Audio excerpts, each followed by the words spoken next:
économistes nous parler de la fin de la croissance, donc deuxième séance consacrée à cette thématique de la fin de la croissance, avec Jean-Marie Haribey, qui nous fait le grand plaisir et l'honneur de venir tout droit de Bordeaux pour l'occasion, qui est professeur agrégé de sciences économiques et sociales à l'université de Bordeaux, qui est maintenant professeur émérite, mais qui continue à écrire et à participer régulièrement, à contribuer au débat public sur ces questions. On le remercie vraiment vivement, d'autant qu'il fait l'aller-retour sur la journée depuis Bordeaux jusqu'à Bordeaux. Donc c'est une très longue journée pour vous. Merci beaucoup en tout cas de la passer avec nous. Jean-Marie Haribey, qui est par ailleurs conseiller scientifique d'Attac, donc qui est par ailleurs aussi donc, un économiste engagé.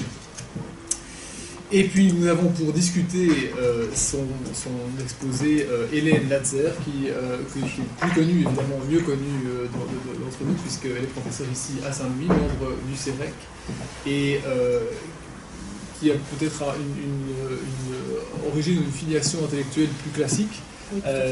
Et donc justement, c'est ça aussi l'intérêt évidemment du choc, ou en tout cas de la discussion qui pourra s'enclencher entre eux par la suite. Et puis évidemment, la parole sera ouverte à tous pour discuter.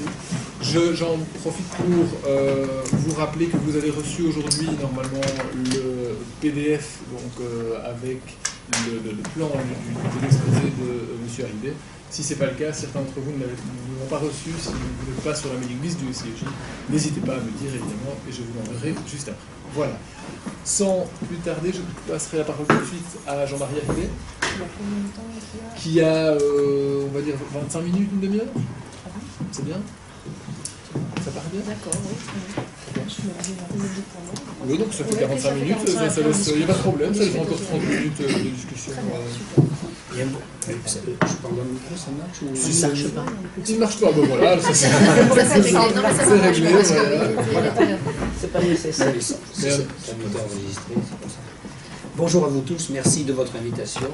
Donc la question que vous avez déjà commencé à discuter et que je vais poursuivre aujourd'hui, cette question-là, elle ne date pas d'aujourd'hui, elle était quasiment sous-jacente jusqu'à ces dernières années, mais l'éruption de la crise monumentale que le monde traverse depuis maintenant 8 ans, de manière très, très ciblée, la remet au devant de la scène. Donc la question, est-ce que nous ne sommes pas dans une phase où la croissance économique serait condamnée, sinon à disparaître totalement, du moins à se ralentir tellement nettement qu'elle remette en cause tous les modèles politiques et théoriques qu'il a sous-tendés jusqu'alors. Alors, bon, c'est de ça dont je vais essayer de vous parler pendant quelques minutes avant d'en discuter avec vous. Alors, je vais poser une hypothèse que j'essaierai d'étayer et que je discuterai ensuite en me référant à l'analyse critique que Marx avait déjà posée il y a un siècle et demi et qui, à mon avis, n'a jamais perdu de sa pertinence. Au contraire, aujourd'hui, on retrouve une actualité tout à fait étonnante. L'hypothèse que je pose, et on va essayer de discuter ensuite, est que cette crise du capitalisme qui est devenue totalement mondialisée aujourd'hui pourrait être analysée comme l'exacerbation d'une crise de production et de réalisation de la valeur. Alors ça fait déjà appel à deux concepts clés de l'analyse critique du capitalisme, la production de valeur par le travail productif et réalisation de celle-ci sur le marché monétaire quand les capitalistes réussissent à vendre les marchandises fabriquées dans leurs ateliers. Donc crise de production, donc crise de difficulté pour produire et crise de difficulté pour transformer cette production en espèce sonnante et trébuchante dans un contexte, et c'est ce qui sous-tend mon hypothèse, dans un contexte où l'exploitation de la force de travail a atteint un seuil critique pour le capitalisme lui-même, parce qu'il n'arrive plus à vendre ses marchandises en nombre suffisant, et atteint aussi un seuil où l'exploitation de la nature a atteint là aussi un seuil qui met à mal le principe même de l'accumulation infinie, et donc de la fameuse croissance économique. Et les élites politiques et économiques du monde ne sont pas ignorants de ces difficultés, et la seule voie qu'ils ont trouvée jusqu'ici pour essayer de compenser ces difficultés et d'en sortir, c'est la financiarisation tous azimuts de l'économie mondiale, avec un pan particulièrement crucial aujourd'hui, qui est, après avoir marchandisé et financiarisé les systèmes bancaires et financiers, les systèmes de production de toutes sortes, il s'agit maintenant de financiariser, de faire un pas de plus dans ces financiarisations, parce qu'il s'agit de la financiarisation de la nature. Et donc c'est ce que j'essaierai de montrer tout à l'heure. Et face à cette tentative, je vous proposerai pour terminer donc un retour sur la critique du capitalisme dans toutes ces dimensions-là. Alors, l'hypothèse, donc crise de production et de réalisation de la valeur qui rend sans doute l'accumulation infinie impossible. Alors, quelques éléments que vous connaissez sans doute, mais qui maintenant commencent à entrer presque dans le débat public. Si l'on a un regard de long terme, vous voyez à l'écran que, sur l'exemple de la France, c'est étonnamment vérifié, mais ça serait le cas aussi pour d'autres pays, et pour tous les pays anciennement appelés industrialisés, il y a une diminution sur le long terme du taux de croissance économique. Le PIB ne diminue pas, mais sa croissance annuelle a tendance, malgré des hauts et des bas, à se ralentir très très fortement, et voire à avoisiner le niveau zéro. On en est à des 0,5 ou 0,8 ou 1% de croissance économique par an depuis maintenant plusieurs années, mais on aurait tort de se fixer sur l'horizon de ces dernières années, parce que si l'on regarde ce qui s'est passé depuis la fin de la Seconde Guerre mondiale, la tendance, le trend, si vous voulez, la tendance générale, c'est à la diminution de ces taux. Pourquoi? L'hypothèse est qu'il y a une évolution de la productivité du travail qui commande toujours la croissance économique. Cette évolution de la productivité du travail, vous le voyez à l'écran, elle a également tendance à diminuer, sa croissance, pardon, la croissance de la productivité du travail a tendance à diminuer dans les pays avancés, c'est la courbe qui est en bleu. La courbe du monde en vert est retirée vers le haut par la croissance très forte au cours des 2 dernières décennies des pays émergents, mais vous voyez se dessiner qu'à partir du milieu de la décennie 2000, je vous le montre avec la flèche ici, à partir du milieu de la décennie 2000, eh bien, toutes les courbes s'inversent vers le bas. Et donc, la croissance de la productivité du travail dans les pays émergents ne suffit plus à tirer vers le haut la croissance moyenne mondiale de la productivité du travail. Et donc, c'est là, sans doute, l'une des origines essentielles de la diminution des taux de croissance économique, mais restera à expliquer pourquoi la productivité du travail, elle-même, a tendance à voir sa augmentation diminuer d'année en année. Sans doute faut-il voir le fait que si l'on regarde, sauf pour la courbe jaune ici, qui concerne les pays émergents, eh bien l'évolution de l'investissement en pourcentage des PIB a une tendance au mieux stagnante et plus vraisemblablement à la baisse également. Pourquoi? Là aussi, l'évolution du capitalisme contemporain doit être interrogée parce que l'affectation des profits plutôt vers les placements spéculatifs que vers les placements à destination de l'investissement productif sont sans doute en cause. Et puis, c'est ce qui inquiète le plus peut-être pour les économistes mainstream et les dirigeants politiques qui ont en charge la gouvernance des États, bien sûr. Ce qui les inquiète le plus, par contre, ce qui les intéresse aussi, ce qui les inquiète le plus, c'est l'évolution de ce que dans notre jargon d'économistes nous appelons la productivité totale ou globale des facteurs de production, qui est un instrument de mesure un petit peu différent du précédent, la productivité du travail, qui rapporte la quantité produite à la quantité de travail utilisé. Ici, c'est un petit peu différent. Cette mesure technique sert à mesurer l'influence qu'a le progrès technique sur la croissance économique. Et, patatras, on se rend compte que cette influence va déclinant, là aussi, et jusqu'à une période récente, le milieu de la décennie 2000, la croissance de la productivité totale des facteurs, donc le rôle que pouvait jouer le progrès technique, était tiré vers le haut par les pays émergents, ce qui n'est plus le cas depuis maintenant presque une dizaine d'années, ce qui correspond à la crise que nous connaissons. Alors, comment expliquer tout cela? Eh bien, on a vu précédemment la courbe de l'évolution de l'investissement par rapport à la production, mais il faut intégrer maintenant un autre élément qui est de l'ordre de la répartition des revenus. Ce qui caractérise l'évolution contemporaine, c'est l'évolution baissière de la part de la valeur ajoutée, c'est-à-dire de la richesse produite, qui va au salariat, qui est mesurée statistiquement de manière maintenant cohérente et presque universelle, que vous pouvez constater ici pour les principaux pays développés, Europe et États-Unis. Et donc, depuis maintenant 40 ans, la tendance générale est à la baisse de la part salariale. Donc, le graphique vient du Fonds monétaire international, donc il n'a pas été élaboré dans une officine subversive, donc on peut leur faire confiance.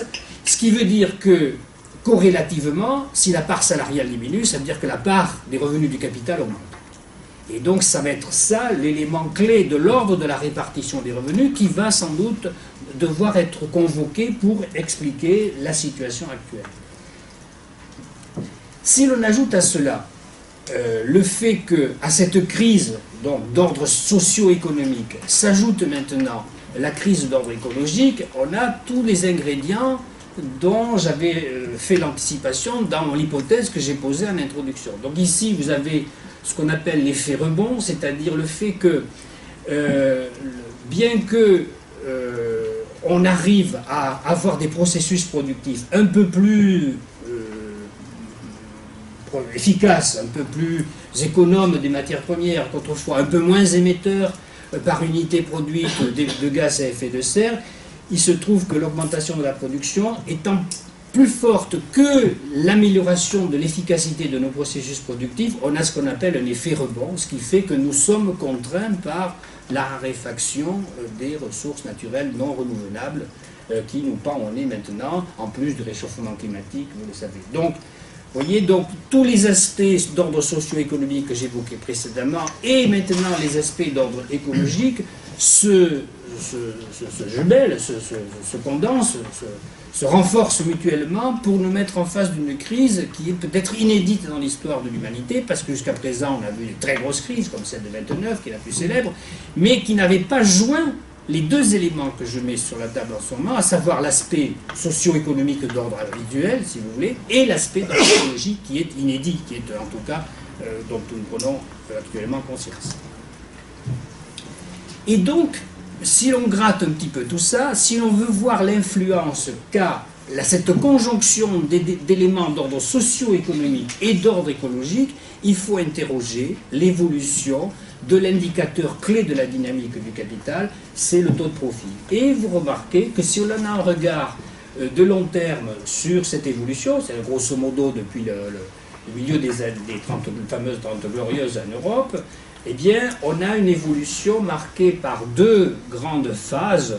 Une première phase où on a une diminution du taux de profit, de rentabilité du capital, jusqu'au début des années, depuis le milieu des années 60 jusqu'au début des années 70, évolution défavorable pour le capital, auquel les classes dirigeantes mettent un terme en libéralisant le mouvement des capitaux, en déconnectant l'évolution des salaires par rapport à la productivité du travail, etc., etc. Et le taux de profit, le taux de rentabilité se rétablit donc à partir du début des années 80 jusqu'au milieu des années 2000.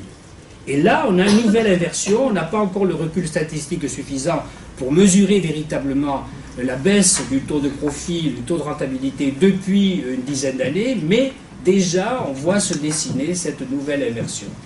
Et donc ce qui est paradoxal et qui est peut-être inédit dans l'histoire du capitalisme, c'est que vous avez un rétablissement du taux de rentabilité du capital qui n'est pas obtenu par une amélioration des équipements, un investissement massif, etc., mais par une dévalorisation de la force de travail, par une dévalorisation de la condition salariale, que ce soit en termes de salaire, que ce soit en termes de chômage incompressible, voire toujours augmentant, et en termes de grignotage, pour ne pas dire laminage, des protections sociales de toutes sortes dans à peu près tous les pays. Et donc, le rétablissement de la rentabilité du capital uniquement par une contre-évolution sociale, une révolution antisociale, ne peut pas être durable. Ça dure 10 ans, ça dure 20 ans, mais au bout de 20 ans, qu'est-ce que vous avez aujourd'hui à ce moment dans le monde? Vous avez tous les secteurs industriels qui sont en surcapacité de production ou en surproduction chronique. Prenez Vous prenez l'automobile, vous prenez la sidérurgie, vous prenez la papeterie, vous prenez les cimenteries, vous prenez la chimie. Tous les secteurs sont en surproduction ou en surcapacité de production et dans des proportions extrêmement importantes. Ça va entre 20 et 30% de surcapacité de production. Ce qui veut dire que les marchandises neuves n'arrivent pas à s'écouler au rythme où le système en aurait besoin pour se boucler de manière monétaire, de manière efficace. Alors, pour comprendre ce qui se passe, à mon avis, nous sommes en France, en tout cas quelques-uns, à essayer de creuser cette question, il faut décortiquer ce qui compose le taux de rentabilité du capital, c'est-à-dire le taux de profit. En termes très simples, le taux de profit mesure la part des profits par rapport au capital investi, ici mesuré par le rapport P sur K. Donc ce taux de profit peut être à nouveau décomposé comme la part des profits dans la valeur ajoutée multipliée par l'efficacité du capital. Donc ce que j'ai mis en rouge, c'est un élément d'ordre de la répartition des revenus. Cette variable, elle augmente si les profits augmentent plus vite que la productivité du travail, c'est-à-dire, si je le dis à l'envers, si la productivité du travail augmente plus vite que les salaires, puisque les salaires et les profits composent la somme de la valeur ajoutée. Et le deuxième élément que j'ai mis en bleu concerne l'efficacité des processus productifs, c'est-à-dire l'efficacité des machines, l'accès aux ressources naturelles ainsi que leur qualité. Et donc on voit apparaître une difficulté qui s'ajoute à la précédente, à celle de l'ordre de la répartition, dont j'ai parlé il y a un instant. On s'ajoute une deuxième difficulté qui montre que si jamais la variable de répartition ne suffit plus à compenser la difficulté à accéder aux ressources naturelles, à améliorer les processus techniques productifs, si cette variable de répartition ne suffit plus à compenser donc le deuxième élément, alors on a toutes les chances, entre guillemets, d'avoir une baisse de nouveau de la tendance constituée par l'évolution de la rentabilité du capital. Alors, pour ceux qui veulent un peu de détails techniques, mais je vais passer très vite si vous voulez, on peut décortiquer cela avec des formules toutes simples qui ne demandent pas un niveau de mathématiques approfondi. Donc, la variation du taux de profit peut se décomposer comme la variation de la part des profits et la variation de l'efficacité du capital. Et donc, si, je le répète, si la part des profits si la variation de la part des profits est positive, c'est-à-dire si elle augmente si la variation de la productivité dépasse celle des salaires. Marx aurait dit augmentation du taux de plus-value, prélevé sur la force de travail, et l'efficacité du capital, puisque c'est de ça dont il est question dans la deuxième partie de cette formule, elle dépend de deux choses, de l'efficacité de nos machines, du capital technique installé, et en même temps de la facilité ou de la difficulté à avoir accès aux ressources naturelles. Et donc, quand le taux d'exploitation de la force de travail et celui de la nature atteignent presque simultanément, en tout cas c'est ce que nous vivons, atteignent ou s'approchent, parce qu'elles ne sont peut-être pas tout à fait atteintes, mais s'approchent de leurs limites, alors la crise globale du capitalisme lui-même global, elle n'est pas loin d'arriver. Et nous y sommes. Bon, je passe là-dessus. Ceux que ça intéresse pourront le voir dans le diaporama que j'ai envoyé. Donc là, c'est une décomposition de ce dont je vous parlais tout à l'heure, la fameuse productivité totale des facteurs, où l'on voit qu'interviennent les deux mêmes éléments, à savoir la répartition des revenus, avec ici la part des profits, qui est l'envers de la part des salaires, l'évolution de la productivité et l'évolution de l'efficacité du capital. Donc tout ça, c'est la même chose, mais avec des approches un petit peu différentes. Et donc maintenant, résultat de cela, l'évolution du taux de profit aux États-Unis et en Europe, qui reprend la courbe vue précédemment, mais en dissociant celle des États-Unis et celle des trois principaux pays de l'Union européenne. Et lorsqu'on rapporte l'évolution du taux de profit au gain de productivité, c'est-à-dire à la croissance annuelle de la productivité, vous remarquez qu'il y a toujours, jusqu'au milieu des années 80, un parallélisme entre l'évolution du taux de profit et l'évolution de la productivité.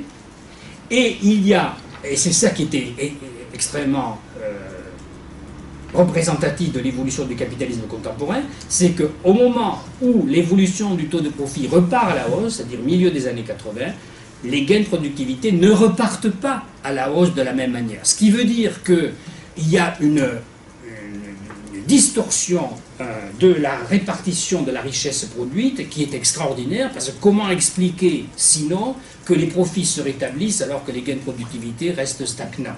Donc c'est bien qu'il y a eu une action de type idéologique et politique pour réduire la part dévolue au salariat et augmenter au contraire celle dévolue aux actionnaires. Donc quelle est la conséquence de l'hypothèse que j'ai posée au départ? C'est que, donc, je vous le disais à l'instant, il y a la surproduction, et l'économiste américain Robert Gordon, qui a été le premier, ou l'un des premiers, sinon le premier à mettre l'accent là-dessus, émet l'hypothèse que nous serions dans une phase où le progrès technique ne serait pas aussi à même de procurer des gains de productivité que les vagues de technologies nouvelles qui avaient été introduite lors de ce qu'on appelle la première et lors de la seconde révolution industrielle. La fameuse troisième révolution industrielle, la révolution numérique, qu'on nous dit être celle actuelle, eh bien, selon Gordon, et je pense qu'il a de bonnes raisons de le souligner, ne serait pas à même de produire une vague d'innovation et de productivité et donc de croissance économique aussi forte que les deux révolutions industrielles précédentes. Autrement dit, on est inondé de petits gadgets électroniques, téléphones, smartphones, ordinateurs, etc. Mais comme l'avait bien reconnu un économiste américain néoclassique, donc tout à fait dans la ligne, Robert Solow, on voit des ordinateurs partout, sauf dans les statistiques de productivité. Donc, ce paradoxe, en quelque sorte, serait sans doute, permettrait peut-être d'expliquer donc cette tendance à la stagnation ou à la croissance très très molle du capitalisme aujourd'hui, qui n'était tirée que par les pays émergents, mais vous voyez que les contradictions maintenant gagnent ces pays-là, la Chine étant le meilleur exemple. Et donc, les contraintes nouvelles qui apparaissent sur les ressources naturelles renforcent les difficultés de rentabilité du capital.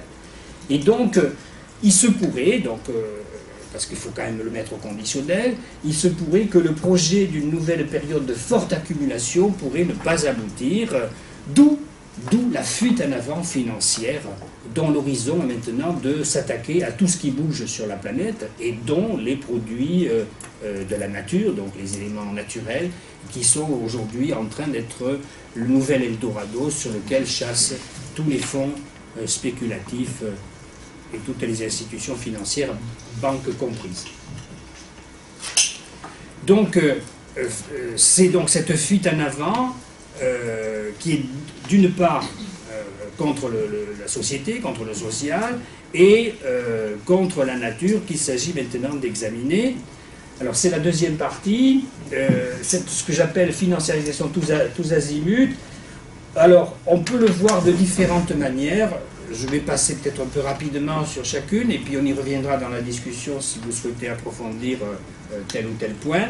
Il y a d'abord ce qu'on appelle la création d'obligations vertes, en anglais des cat bonds, c'est-à-dire qui consisterait à proposer, le secteur financier, bancaire et financier, proposerait aux investisseurs qui, par leurs investissements, menaceraient tel ou tel écosystème ou dégraderaient telle ou telle partie de l'environnement, de compenser cela par l'achat d'obligations, obligations catastrophes, et qui leur donnerait quitus pour pouvoir faire cet investissement, même si celui-ci dégrade la nature. Et donc, vous avez tout un tas de nouvelles banques ou de banques qui créent des départements destinés à proposer ce type d'obligations de par le monde, qui sont en général des obligations à haut risque, donc ont un rendement élevé et qui peuvent donner lieu à des contrats d'assurance et des contrats d'assurance sur l'assurance, donc de réassurance, un petit peu du même type que ceux auxquels on a assisté avec les crédits des faux swaps qui portaient par exemple sur les biens immobiliers ou bien les contrats dérivés, etc. etc. Donc tous ces mécanismes financiers dont on avait l'habitude, hélas jusqu'ici, mais qui maintenant s'ouvrent sur un nouveau champ d'activité directement lié à l'utilisation des actifs naturels. Et donc, tous les mécanismes de titrisation, c'est-à-dire de transformation des morceaux de papier en titres financiers qui se mettent à circuler à toute vitesse sur les marchés financiers, maintenant peuvent avoir pour collatéral, pour support, donc, des actifs naturels, qui sont donc ramenés au même rang que des actifs financiers de type actions, obligations, actions sur les matières premières, etc. etc. Ça, c'est le premier point, qui, donc, je vous le disais, a pour but de compenser écologiquement les dégâts qui sont occasionnés à la nature. Donc, à Notre-Dame-des-Landes, là où on veut faire un aéroport, vous le savez, eh bien, Vinci s'engage à compenser écologiquement les dégâts et les destructions qu'il serait amené à faire s'il construit son aéroport.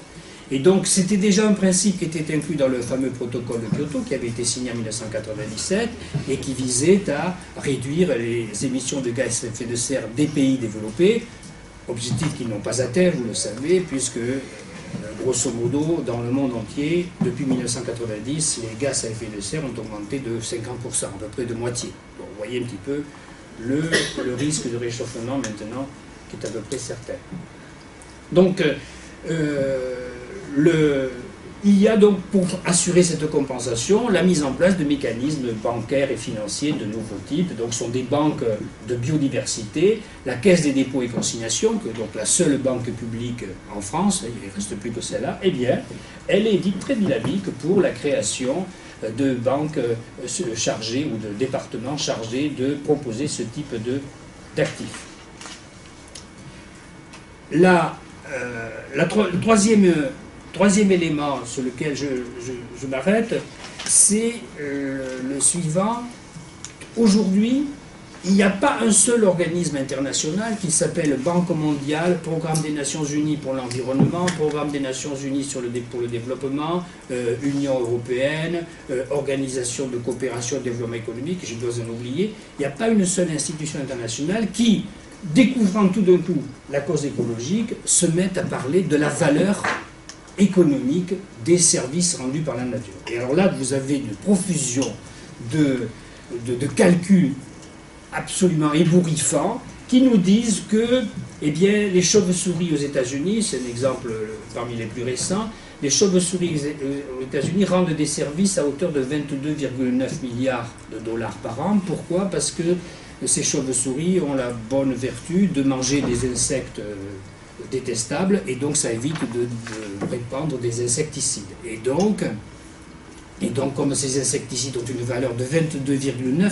pas 8, 22,9 milliards par an, c'est la valeur des services rendus par les chauves-souris. La pollinisation par les insectes, c'est 190 milliards de dollars par an, etc. etc.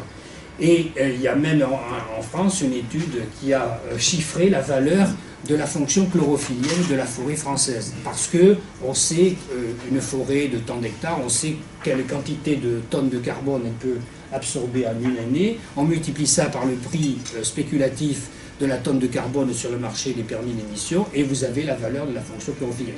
Et maintenant, on a une succession de travaux académiques même pour chiffrer la valeur des services. Et alors, les services rendus par les écosystèmes. Et alors, un pas est très vite franchi pour nous dire que la valeur des services rendus par les chauves-souris, par la forêt équatoriale ou du Goulet, eh bien, la valeur de ces services correspond à la valeur de la nature elle-même. Autrement dit, la valeur des chauves-souris, la valeur de la forêt, etc. Et donc, vous voyez, donc, réintroduit par la bande un concept qui avait été jusqu'ici totalement ignoré, c'est-à-dire que l'économie capitaliste avait totalement ignoré ce que pouvait apporter la nature à l'économie. Et alors, pardon, j'oubliais, c'est que pour pouvoir réussir cette manipulation théorique, il faut se livrer à une transformation du droit. Alors comme je sais qu'il y a parmi vous beaucoup de juristes, et que moi je ne le suis pas, donc je vais juste dire ceci, c'est que si on veut marchandiser, puis financiariser tous ces éléments-là, il faut transformer les droits de propriété. C'est-à-dire qu'il faut que, pour pouvoir rémunérer ces services écosystémiques rendus par la nature, il faut bien trouver à qui ils appartiennent. Et donc, comme pour l'instant, la lumière du soleil n'appartient à personne, les océans n'appartiennent pas non plus à quelqu'un de particulier, eh bien, si l'on veut pouvoir rémunérer les services que nous rendent les océans, eh bien, il faut leur trouver un propriétaire. Et donc, vous voyez le chamboulement juridique qui pourrait intervenir au fur et à mesure que tel ou tel élément naturel deviendrait objet de propriété. Alors, je vais entrer quelques secondes sur un plan un peu plus théorique. Je pense que ceci est proprement idéologique et n'a aucun fondement. Je prends plaisir toujours à citer un extrait d'un livre qui est paru il y a 2 ans en France, de 2 experts reconnus internationalement, pour nous expliquer que la nature créer une valeur économique. Et donc, voyez le raisonnement, donc vous lisez, imaginons le cas d'un berger qui vit de sa capacité à produire de la laine en tondant les moutons et en lavant la laine brute. Admettons que notre berger est performant à la tonte artisanale avec 10 tontes et 5 toisons propres à l'heure. Le propriétaire décide de faire une expérience en demandant au berger de tondre et laver les toisons des moutons sans utiliser d'eau. Alors, comme c'est plus difficile, il arrive à tondre toujours 10 moutons à l'heure, mais il ne peut nettoyer que 2 toisons. Dans ce cas, écoutez bien, la productivité de la ressource eau correspond aux 3 toisons manquantes. Une partie de la création de valeur est donc imputable à l'eau. Ça n'a strictement aucun sens. Aucun sens, c'est nous réintroduire la fécondité du capital, ici du capital naturel, dans la création du processus de valeur. Or, s'il y a un point de l'économie politique à lequel personnellement je tiens beaucoup, et un point de la critique de l'économie politique de Marx, c'est que la nature est une richesse, mais ce n'est pas la nature qui crée la valeur économique, qui est un concept socio-anthropologique, et qui n'est pas un concept naturel. Donc là, il y a un problème à la fois économique, philosophique, épistémologique, crucial, et le tour de force de l'idéologie dominante aujourd'hui, et que l'on retrouve dans tous les papiers et tous les documents des institutions internationales, c'est de faire croire qu'il y a soit une valeur économique intrinsèque de la nature, intrinsèque, ou bien que c'est elle-même qui crée la valeur économique. Or, ça, l'économie politique avait déjà tranché là-dessus, cette question-là, et la science économique moderne, bien sûr, a ignoré ça. Je termine cet exposé, là, je ne suis pas trop long. Dernière partie, sur un retour à la critique du capitalisme, pour intégrer les 2 dimensions que j'ai abordées là jusqu'à présent, à savoir la question sociale et la question environnementale, écologique, par un retour à la critique de l'économie politique, c'est-à-dire que le concept de richesse, ça, Adam Smith, Ricardo et Marx l'avaient très très bien distingué du concept de valeur. Ce sont c'est-à-dire que la richesse englobe la valeur économique, mais ne s'y réduit pas. Et Aristote déjà avait eu cette intuition il y a 2500 ans, et l'économie politique s'était fondée là-dessus, sur la reprise de cette intuition d'Aristote. Ce qui fait que la valeur, elle renvoie aux conditions socio et techniques de production, le travail, et il y a une incommensurabilité entre ce qui est du registre de l'économie et ce qui est du registre de la nature. Donc vouloir réduire la nature à une autre forme de capital qui viendrait s'additionner au capital au sens économique, au capital financier, au capital social, comme disent les mainstream, ou au capital humain, il reste plus qu'une dernière sorte de capital à monétariser, c'est le capital naturel. Et donc, je pense que épistémologiquement, la nature ne relève pas des catégories économiques, et donc notre rapport à elle, elle relève d'un choix de type politique, mais au sens grec du terme.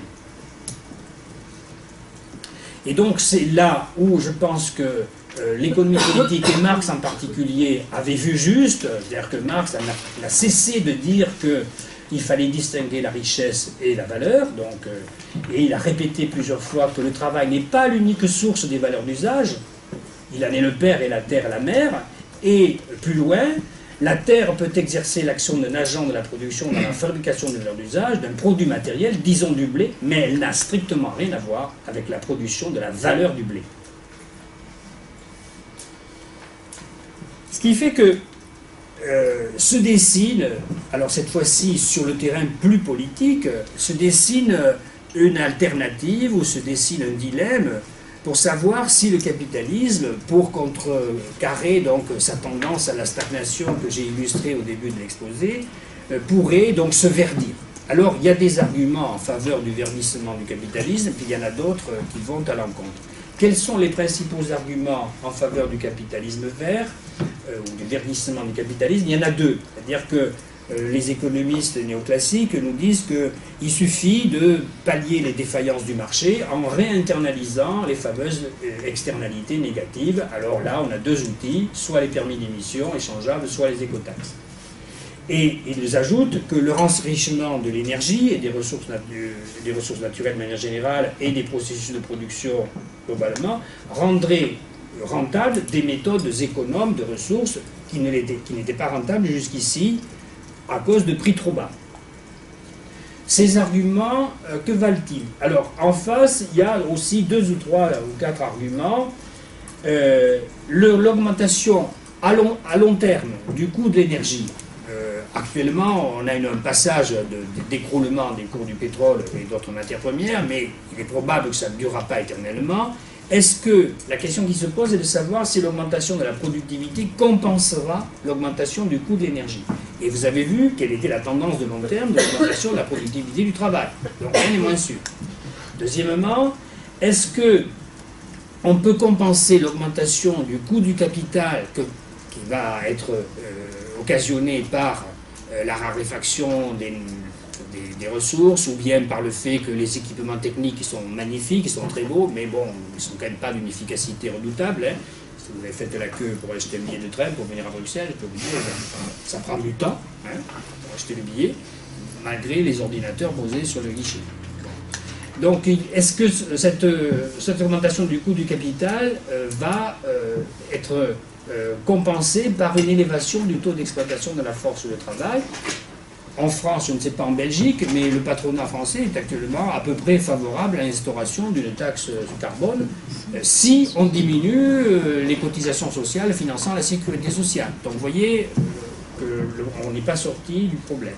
Donc au total, on risque d'avoir une contradiction du côté de l'offre, le taux de profit, rentabilité donc peut être menacé, et une contradiction du côté de la demande si les salaires sont trop comprimés. Et ce qui veut dire que la contradiction entre l'illimitation de la tendance à l'accumulation et les limites de la planète, cette contradiction-là n'est pas dépassée. Alors, bon, vous savez qu'il y a eu la COP21, la conférence des parties sur le réchauffement climatique, dont les résultats, vous connaissez sans doute, sont assez décevants pour diverses raisons qu'on pourra détailler si vous le souhaitez. Bon, ce qui veut dire, est-ce qu'il y a des alternatives? Et ça sera ma conclusion. Est-ce qu'il y a des alternatives? Oui, sans doute, mais bon, qui se heurtent à des difficultés politiques extrêmement fortes, on le voit en Europe, hein, pour desserrer la contrainte financière, hein, pour desserrer la contrainte qui pèse sur le social. Vous avez peut-être entendu parler du bras de fer qui s'annonce en France au sujet de la réforme du Code du travail. C'est une chose assez faramineuse comme remise en cause des droits sociaux conquis pendant un siècle de lutte sociale. Et puis, desserrer la contrainte financière aussi sur la nature, dont je vous ai montré tout à l'heure quelques exemples de dégradation et d'inscription dans la logique financière. Conclusion. Je pense qu'on peut donner une bonne crédibilité à la probabilité de l'impossibilité, en tout cas de la très grosse difficulté à une reprise forte et durable de la croissance, pour des raisons qui sont à la fois sociales, qui sont à la fois techniques, qui sont aussi écologiques, et c'est la conjonction de tous ces facteurs qui fait sans doute la gravité de la situation. Mais, à tout malheur, quelque chose est bon, hein, comme on dit, peut-être c'est aussi l'occasion de rouvrir une discussion, un débat citoyen sur le dépassement, peut-être un jour prochain, ou une décennie prochaine, ou un siècle prochain, du capitalisme. Je vous remercie beaucoup.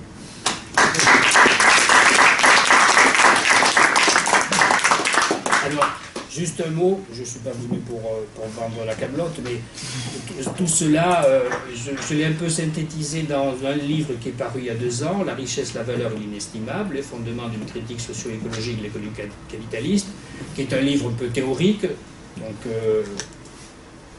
qui nécessite, je ne cache pas, un petit prérequis de l'économie, de théorie économique, et puis un autre plus destiné au grand public et aux tâches citoyennes, l'effet mort du capitalisme. J'en ai amené 2 exemplaires, si vous voulez regarder. Oui. Voilà, mille merci en tout cas vraiment Jean-Marie Arribet pour ce bel exposé, une très grande clarté et qui avait le mérite d'être à la fois ancré dans l'empirique, avec de graphiques très parlants, et en même temps qui déploie des hypothèses théoriques tout à fait intéressantes. Voilà. Mais je laisse tout de suite la parole à Hélène pour discuter de cette Je vous remercie déjà pour cette intervention, qui était effectivement très claire. Et j'avais peut-être envie de séparer 2 parties de votre propos et de réagir sur ces 2 parties séparément.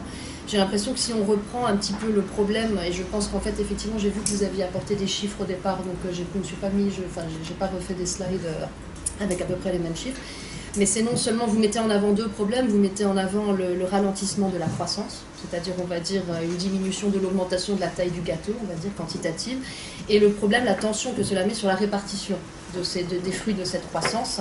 Et je ne reviendrai pas véritablement sur le problème de la répartition, auquel je souscris totalement, et c'était ce qu'on se disait ce midi, qui est que c'est quand même assez drôle que cette intervention arrive à un moment où en France, justement, on soit en train de réformer le droit du travail, et on soit en train justement d'aller vers le moins-disant social en vue de préserver sans doute, on va dire, une certaine rentabilité du capital. Donc cette partie-là de votre exposé, je pense qu'elle a été extrêmement claire et je ne reviendrai pas dessus. Et j'ai tendance à y souscrire. Maintenant, je vais peut-être essayer d'apporter un éclairage un tout petit peu plus néoclassique, mais tout aussi critique sur ce qui est en train de se passer, à partir du second constat, qui est le constat en fait de la baisse tendancielle du taux de croissance. Et j'ai vu que vous aviez tiré un de vos graphiques à partir d'une communication qui s'intitulait La stagnation séculaire, qui apparemment avait été donnée récemment.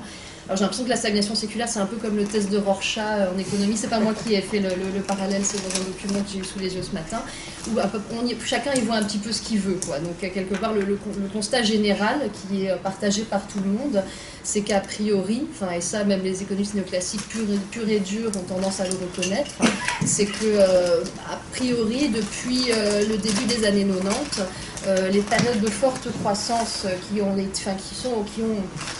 ont depuis pris place dans l'économie mondiale ont systématiquement été tirées par des bulles.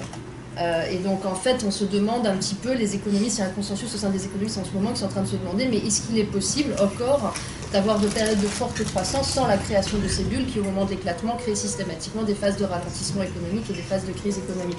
Il y a eu la bulle des dot-com et puis bien évidemment 2007 ça a été la bulle immobilière des deux côtés de l'Atlantique qui a fait qu'à son éclatement on se retrouve dans un marasme économique. Donc en fait, la question, ça va être... alors voilà, et c'est là que je ne suis pas forcément pas d'accord, puisque je suis loin d'être une experte dans ces questions environnementales que vous avez évoquées à la fin, et j'ai tendance à être d'accord avec ce mélange des genres sur lequel vous posez le doigt. Mais j'ai l'impression que vous posez le constat qu'il y a une dégradation, on va dire, de la création de valeur. Et donc, on va se tourner vers une financiarisation accrue d'un plus grand champ on va dire par exemple, on passe à la financiarisation aussi du vivant, des ressources naturelles, alors que j'ai l'impression qu'on pourrait aussi considérer qu'en fait, cette dégradation de la création de valeur ajoutée et cette baisse tendancielle du taux de croissance pourrait être en tout cas en partie imputable à une financiarisation accrue de la sphère, on va dire, du capitalisme. Donc ça, c'est dans une volonté plus méthodo et plus de vulgarisation, puisque c'est un petit peu l'objectif aussi du séminaire. Habituellement, effectivement, ce qu'on considère, c'est... on considère que la croissance, c'est la croissance du PIB, donc ça, on était déjà venu beaucoup dessus sur la décomposition la fois dernière, donc je ne reviendrai pas dessus, mais c'est de ce qui est produit au sein d'une économie en termes de valeur ajoutée. Et donc tout ceci ne capture pas en fait tout ce qui est gain spéculatif dans la sphère financière. Donc ces deux choses-là sont relativement décorrélées. Et donc, un des problèmes qui apparaissent même aux yeux des économistes néoclassiques actuellement, c'est l'incapacité, à travers quelques outils, que ce soit du politique ou des autorités monétaires, à réussir à réinsuffler, enfin je veux dire véritablement à relancer l'investissement, à relancer la croissance à travers un investissement productif. Et vous montriez ce graphique qui est une baisse tendancielle de ce taux d'investissement. Et en fait, c'est pour ça que, quelque part, il y a quelque chose qui inquiète énormément les économistes néoclassiques actuellement et qui leur fait penser que ce concept de stagnation séculaire, c'est-à-dire de tendance à une stagnation du taux de croissance de long terme, c'est cette espèce de trappe à liquidité ou trappe à investissement qui s'est créée. C'est que j'imagine que vous le lisez tous dans les médias. Le quantitative easing, par exemple, annoncé par Mario Draghi, qui prévoit d'injecter 1 milliard d'euros dans l'économie. Et donc l'objectif à terme, c'est de réussir à transformer cette injection de liquidité en illiquide, c'est-à-dire en investissement productif. Et ce levier-ci ne fonctionne plus. Et donc en fait, ces liquidités se retrouvent pour la plupart coincées depuis maintenant quelques années dans des sphères financières qui ont tendance à offrir un rendement plus important que, on va dire, les sphères véritablement productives. Et donc un des gros problèmes, c'est qu'il y a, il y a une espèce la plupart des fonds se retrouvent actuellement coincés ou en tout cas réduits, ou en tout cas restent sur les sphères financières. Et bon, j'ai reçu votre communication ce matin. Et vous avez par exemple, vous avez été voir sur les catastrophe bonds par exemple, donc je ne savais pas ce que c'était, donc j'ai été regarder un petit peu. Et donc ce qui est drôle entre guillemets bien évidemment, c'est qu'il y a une dizaine d'années de ça, c'était limité à de très grands investisseurs de type Warren Buffett qui pouvaient miser sur des risques aussi importants que les risques que représente ce type d'obligation.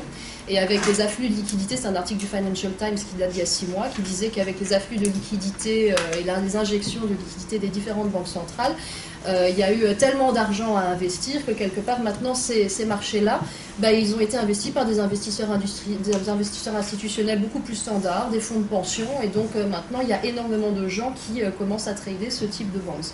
Donc en fait on a l'impression que les liquidités qui sont injectées depuis maintenant quelques années et qui ont tendance à vouloir relancer, on va dire, la machine de la croissance se retrouvent coincées dans ces trappes à liquidité ou ces trappes à investissement. Et donc, ça c'est un constat qui est quelque part beaucoup plus terre à terre, beaucoup moins idéologique, beaucoup moins, quelque part qui ne pense pas de manière aussi profonde d'une véritable redéfinition du capitalisme, mais on a l'impression que si déjà on arrivait à réorienter les fonds vers un investissement productif. Je partage votre analyse aussi qui est de dire qu'une croissance purement quantitative n'est pas tenable. Et donc il y a aussi une question purement méthodologique qui est que plutôt que de se focaliser sur la croissance du PIB, qui est la croissance de la valeur ajoutée, on peut également éventuellement redéfinir le calcul de ce que représente en fait véritablement la croissance au sein d'une économie. Mais donc simplement, vous disiez, ça aussi ça me fait sourire, que Solow disait qu'on ne voyait pas les ordinateurs dans le calcul de gain de productivité, par contre on le voit dans le trading à haute fréquence. Et donc quelque part, est-ce que la troisième révolution n'a pas aussi servi à cette financiarisation de l'économie plutôt qu'à des gains de productivité du travail ou, voilà. Donc le diagnostic reste le constat reste le même, une diminution du taux de croissance, mais les économistes néoclassiques s'inquiètent également de cet état de fait, et n'ont pas forcément le même regard que vous, mais donc dans tous les cas, ce sont des inquiétudes qui sont partagées. Voilà. Merci beaucoup, Hélène. Donc si je vous comprends bien, l'un et l'autre, Jean-Marie Haribé dirait plutôt que la financiarisation intervient comme une forme de conséquence de cette érosion des gains de productivité. Tu dis plutôt que c'est la cause, ou en tout cas une partie, donc est-ce qu'on ne pourrait pas voir plutôt alors un cercle vicieux simplement entre financiarisation et érosion du taux de profit? Je vous laisse peut-être réagir. Je réponds Oui, répondez peut-être très rapidement pour que vous ayez la parole ensuite. Je ne remets en cause aucun élément que vous avez avancé pour compléter mon exposé. J'avais fait le choix de ne pas tout aborder et donc évidemment la question de la financiarisation et des politiques monétaires qui sont menées maintenant depuis plusieurs années, d'abord aux États-Unis, au Japon depuis Berl Lurette déjà, et par la Banque du Japon, par la Banque d'Angleterre, par la Fed américaine, et puis depuis 2-3 ans par la Banque centrale européenne, ont pour conséquence tout ce que vous avez dit. Mais si je le partage, mais si je l'avais écarté de mon exposé, c'était pour qu'on ait le regard sur le long terme. Or, le quantitative easing, c'est, mettons, dernières années pour la BCE, c'est quelques années de plus pour la Fed, et c'est pas le quantitatif, c'est pas l'injection de liquidités astronomiques sur les marchés financiers depuis quelques années qui explique la tendance à la baisse de la croissance depuis maintenant 50 ans. Hein. Donc c'est pour ça, je pense que si les mécanismes financiers, dont vous avez très bien fait le résumé, ont joué leur rôle et continuent à nous maintenir dans une situation difficile sur tous les plans, ils ne peuvent pas non plus expliquer cette tendance, alors qui maintenant, elle n'est pas séculaire encore, mais elle est demi-séculaire. Donc elle est vraiment demi-séculaire. Ça fait 50 ans que ça a commencé. Donc voilà, c'est pour ça que le regard de long terme me paraît plus... Bon, on pourrait sûr, on prend un peu de hauteur, donc un peu de distance avec le quotidien, mais me paraît nécessaire. Et un dernier mot, je suis évidemment convaincu qu'il faut remettre en cause aussi un certain nombre de méthodes de mesure du progrès économique, évidemment, hein. Mais j'ai aussi une discussion depuis de longues années avec mes amis français, membres du groupe du Forum pour d'autres indicateurs de richesse. Je pense qu'ils se sont en partie fourvoyés, parce que je pense que plutôt que s'acharner à construire un autre indicateur que le PIB, il vaut mieux se pencher sur la structure de ce PIB. Or, je n'en ai pas parlé, mais ça fait tout un pan du petit travail théorique que j'ai mené ces dernières années, et dont vous aurez un aperçu dans les deux ouvrages qui ne circulent plus, mais qui sont déjà enracinés. Je pense qu'il faut aussi revisiter la question du travail productif dans les services non marchands, et que donc la structure, la qualité du produit intérieur brut est extrêmement importante, plus même que sa quantité. Et donc là, dans le PIB, il y a, selon les pays comme les nôtres, Belgique ou France ou assimilés, il y a quasiment un quart, environ un cinquième à un quart du PIB qui est non marchand, c'est-à-dire qui échappe à la logique du profit et qui est authentiquement producteur de richesse économique et qui a une validation monétaire par la société. Donc je pense que là c'est tout à fait important de réarticuler tous ces éléments-là, dont bien sûr en demi-heure on ne peut pas tout décortiquer, bien sûr. Bon, je vous laisse la parole.